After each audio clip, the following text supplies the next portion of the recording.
Estamos aí, católicos querem saber. Hoje, 25 de janeiro, a igreja celebra a conversão do apóstolo Paulo e por isso hoje eu quero conversar com você sobre Paulo. Vamos dar uma olhadinha num aspecto da vida de Paulo que não é muito comentado, mas ajuda a gente a entender muita coisa. Então preste atenção. Quem foi Paulo, em primeiro lugar? Paulo foi o maior, sem dúvida, o maior pregador do evangelho que nós já tivemos. Graças ao trabalho de Paulo, o evangelho rompeu a barreira de Israel e se derramou no mundo inteiro. Foi Paulo que levou o evangelho para o mundo todo, pregando o evangelho em todo o Império Romano. Então, esse trabalho é de Paulo e essa foi a missão dele, expandir o evangelho. Aquilo que Cristo falou com os 12 apóstolos, ide por todo mundo, pregai o evangelho até os confins da terra, isso vai se cumprir em Paulo. Foi ele que fez isso. Se nós, que não somos judeus, temos o evangelho hoje, graças ao trabalho do apóstolo Paulo. Então, minha reverência, minha gratidão e minha devoção ao santo apóstolo Paulo, São Paulo. Ele deixou metade do Novo Testamento escrito, ou seja, das 27 obras, dos 27 livros que tem o Novo Testamento, 13 cartas são dele.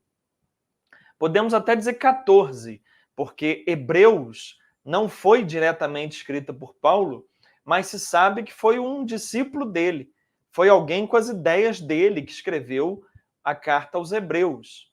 Então, metade do Novo Testamento é obra de Paulo, sozinho.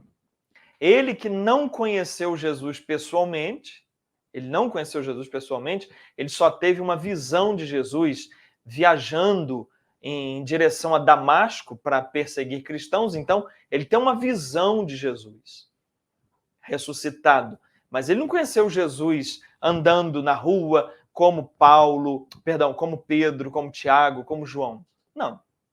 O contato de Paulo com Jesus foi pela fé. E mesmo assim, se tornou o grande entendedor do Evangelho, profundo conhecedor do que Cristo ensinou. E eu, carinhosamente, apelido Paulo de Einstein do Evangelho. Para mim, ele foi um Einstein do Evangelho.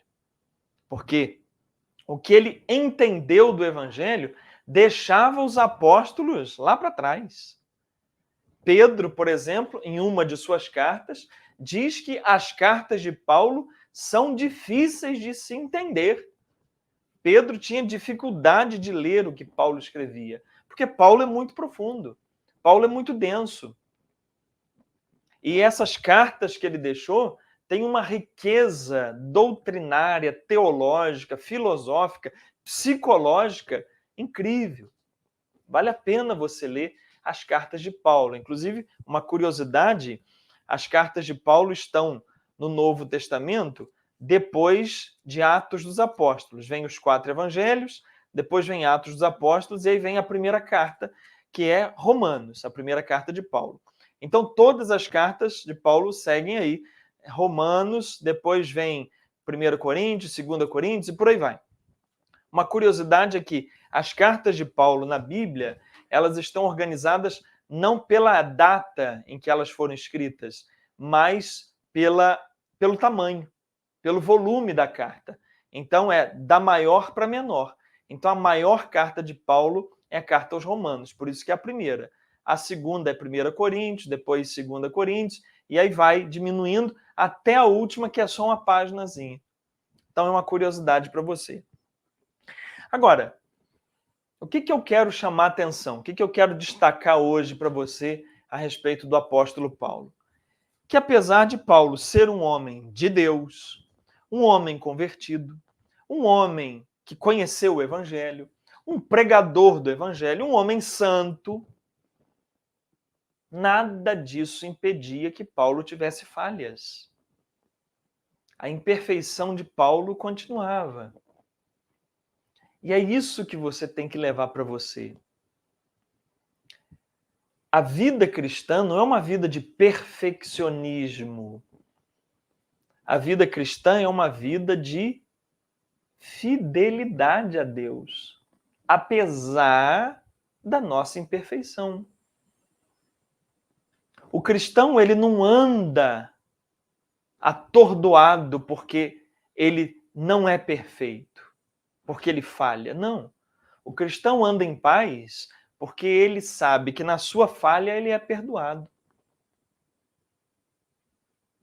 E aí, olhando para o apóstolo Paulo, a gente percebe isso claramente. E ele deixa isso registrado nas cartas dele. Vou te dar alguns exemplos para você pensar comigo. Na primeira carta de Paulo aos Coríntios, capítulo 14, Paulo está dando várias instruções sobre como deve ser a reunião na igreja. E lá pelas tantas, Paulo dá um conselho que deixa as mulheres arrepiadas. As mulheres ficam irritadas com Paulo. Paulo diz, na sua primeira carta aos Coríntios, capítulo 14, que a mulher não deve falar na assembleia.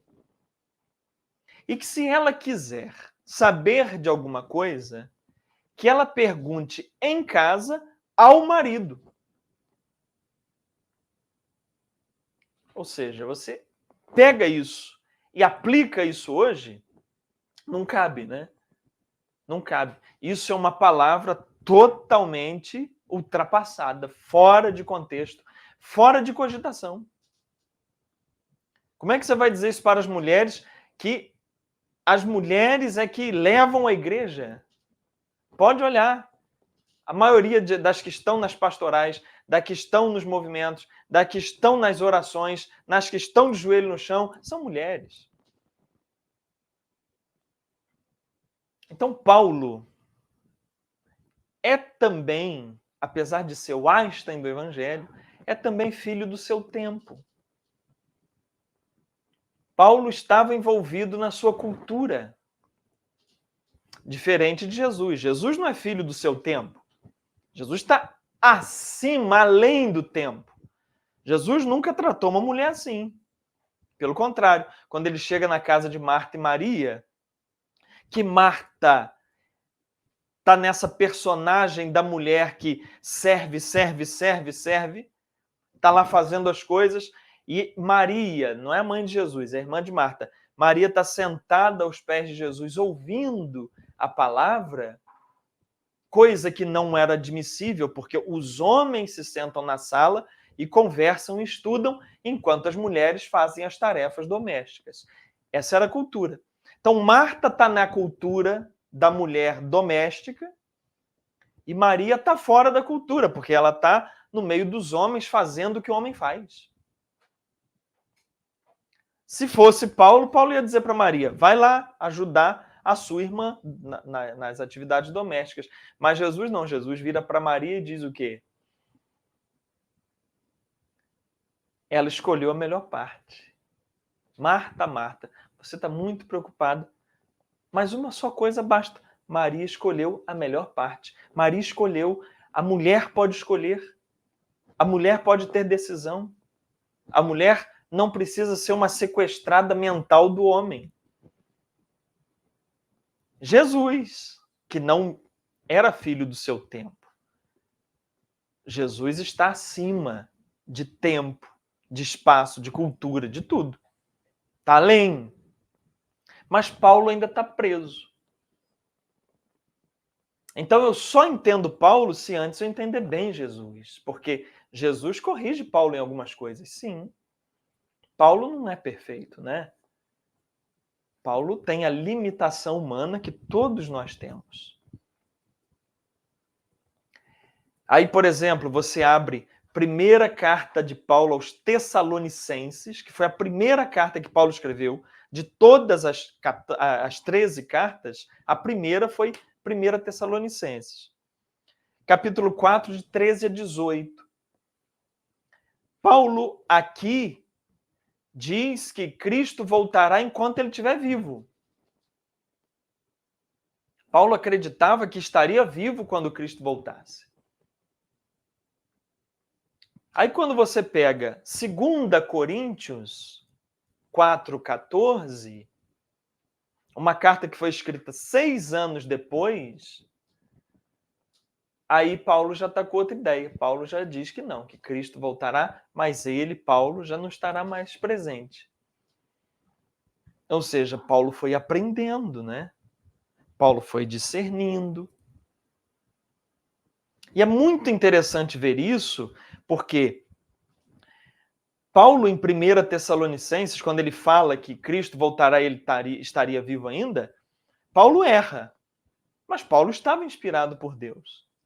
Embora errado na sua visão, mas estava inspirado por Deus. Porque inspiração divina não é o cara ser inerrante. A Bíblia está cheia de erros. Inspiração divina não é isso. Inspiração divina é olhar em tudo a mão de Deus, é reconhecer Deus agindo por trás de todas as coisas.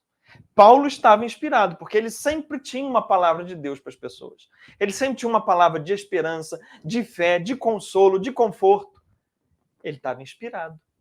Embora tivesse erros no seu entendimento, falhas no seu entendimento. Olha que bacana.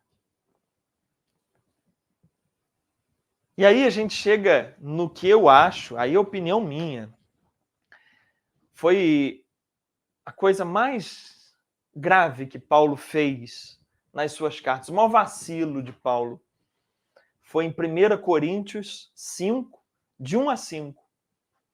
Em 1 Coríntios 5, de 1 a 5, Paulo dá um conselho terrível. Porque o que estava acontecendo lá em Corinto?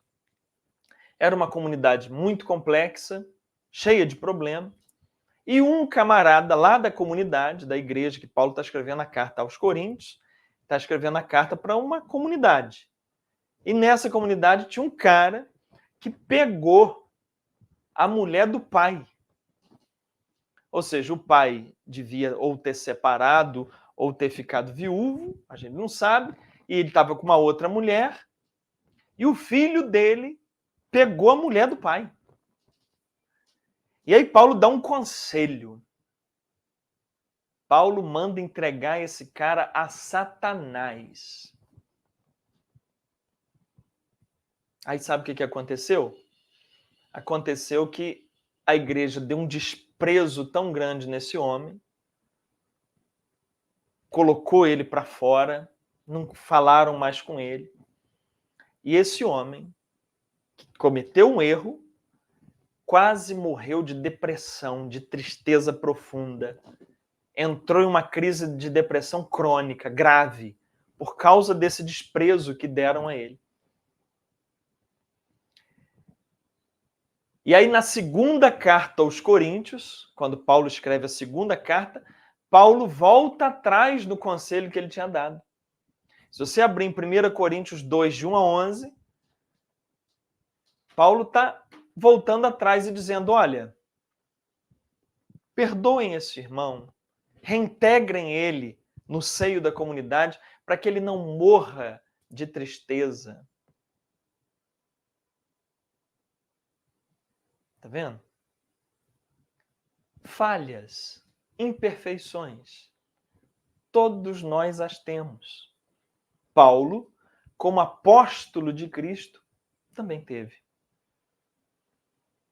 Então, olhando para Paulo, para a história dele, que a gente continue caminhando, cheios de fé, cheios de alegria, cheios de esperança, sabendo que, embora eu seja imperfeito, a graça de Deus está aí para me fazer caminhar. E entendendo que, apesar das limitações de Paulo, ele tem muita coisa a me ensinar.